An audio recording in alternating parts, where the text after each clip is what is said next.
Welcome to my YouTube channel. ඔන්න ඉතින් ළඟම සිංහල අලුත් අවුරුද්ද එනවනේ.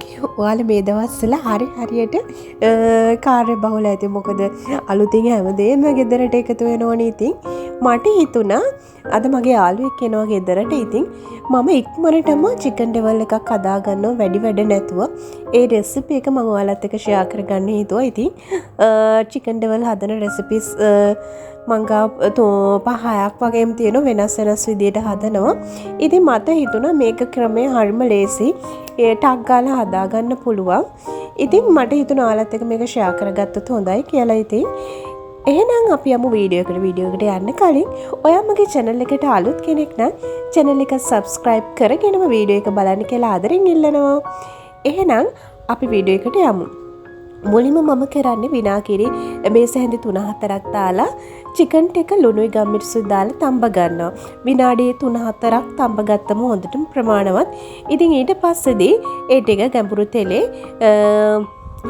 බැද ගන්න. මොකද මම මෙතෙන්දී ගොඩාක් හයිය ගතියට අර කරස් ගන්න සද්දෙට ඇහෙන චිකන් බැද ගන්න නැහැ. එතකොට චිකන් එකේ රසත් නැති වෙනවා. ඉතින් මතු පිටින් ඩාර්ක් කලර් වෙන විදියට බැද ගත්තම ඇති. මොකද අපි විනාගිරියෙන් චිකන් එක තඹගෙන තියෙන නිසා ඇතුළ හොඳට කුක් වෙලා තියෙන්නේ. ඉතින් මම මෙතන චිකන් ඩෙවල් එකට ලොකු ලුණු ගෙඩි දෙකක් කොටුවට කපාගෙන තියෙනවා. ඊට අමතරව මාළු මිරිස් ලොකු කරල් දෙකක් පොඩියට කපාගෙන තියෙනවා. තක්කාලි කෑල්ලක් කපාගෙන තියෙනවා. ඊට අමතරව ඉඟුරු සුදු ලුණු එනසල් කරාමුණ ටිකක් මෙතන චොප් කරගෙන තියෙනවා. ඉතින් මුලින්ම කරන්නේ තෙල් මේස හැන්දක් විතර දාලා ඉඟුරු සුදු ලුණු ටික ටෙම්පරාදු කරගන්නවා. ඒක ටෙම්පරාදු වුණාට පස්සේදී අපි කපාගත්ත ලුණු මාළු මිරිස් තක්කාලි කරපිංචා සියලුම දේවල් දාලා අපි විනාඩි 3-4ක් මේක තෙලෙන් ටෙම්පරාදු කරගන්නවා. ඊට පස්සේ මම මෙතෙන්දී කෑලි මිරිස් මේස හැන්දක් විතර ඔයාලගේ සැර අනුව ඒක වෙනස් කරගන්න පුළුවන්. කහ පොඩ්ඩක් ලුණු අවශ්‍ය පදමට ලුණු වැඩි කරගන්න පා. මොකද අපි චිකන් එක තඹ ගනිද්දිත් මම විනාගිරි පොඩ්ඩක් එකතු කරලා තමයි තඹ ගත්තේ. ඉතින් ගම්මිරිස් ඇති පදමට සැරට කන්න ආස කෙනෙක් නම් කැමති කෙනෙක් නම් මේ දේවල් අඩු වැඩි කරගන්න පුළුවන්. ඉතින් ඊට පස්සේ ඒකත් හොඳට කවලම් කරගන්නවා විනාඩි 2-3ක් විතර. ඉතින් මම මුලින් සෝස් එකක් හදාගත්තා. තක්කාලි සෝස් මේස හැන්දකට සෝයා සෝස් මේස හැඳි දෙකක් එකතු කරලා සීනි තේ හැඳි දෙකකුත් එකතු කරලා හොඳට කවලම් කරගන්නවා. ඒ සෝස් එකෙන් තමයි මේ චිකන් එක රස වෙන්නේ. අපිට චිකන් එකේ කලර් එක වැඩිපුර අරගන්න නම් ඩාර්ක් සෝයා සෝස් එක එකතු කරගත්තොත් හොඳයි. එතකොට චිකන් එක හොඳට අපිට පාටට ගන්න පුළුවන්. ඉතින් ඊට පස්සේදී මේ ටික ටෙම්පරාදු වුණාට පස්සේදී අපි හදාගත්ත සෝස් එක මේකට එකතු කරනවා.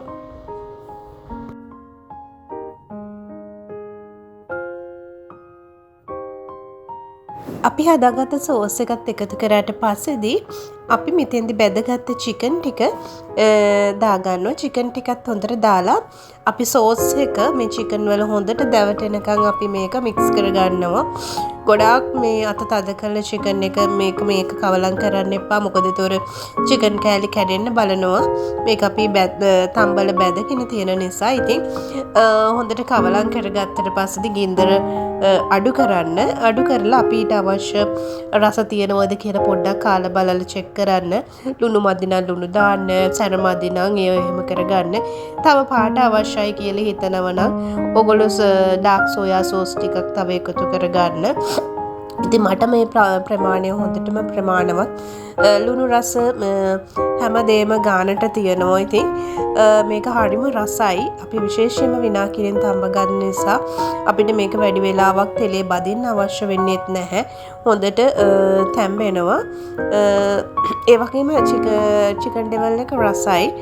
විනාගිරියෙන් තඹලා ගන්නකොට වතුරෙන් තඹලා ගන්නවට වඩා ඉතින් මේ විදියට චිකන් ඩෙවල් එක සෝස් එක එකතු කරාට පස්සේදී විනාඩි 4-5ක් විතර අඩු ගින්දරේ මේක හොඳට කුක් වෙන්න අරින්න. ඊට පස්සේ අපි තව එක බාන්න.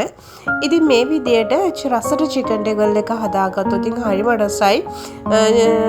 වෙන මොකුත් අවශ්‍ය වෙන්නේ නැහැ. ඉතින් අද මගේ යාළුවෙකුත් එන නිසා අද මම මෙතෙන්දී බාස්මති ටිකක් හොයාගත්තා. බාස්මති හදලා මම